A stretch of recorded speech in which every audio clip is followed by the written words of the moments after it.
எத்தனை நாள் இப்படி நான் எங்கிறது? பொட்டு வச்சு பூ முடிக்கும் நாள் இருக்கு. புது வளையல அரைச்சு தொண்டையில தான் நினைச்சு மாமன் கிட்ட பேச போற மணிக்கணக்கா.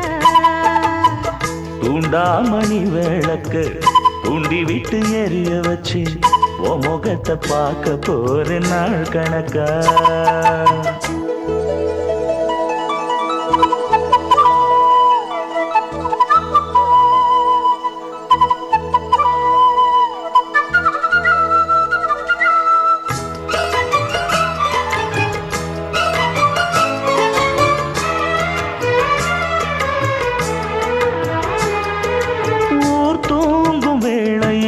நான் தூங்க போனதில்லை ஒன்னாலதான் கண்ணே ஒன்னால.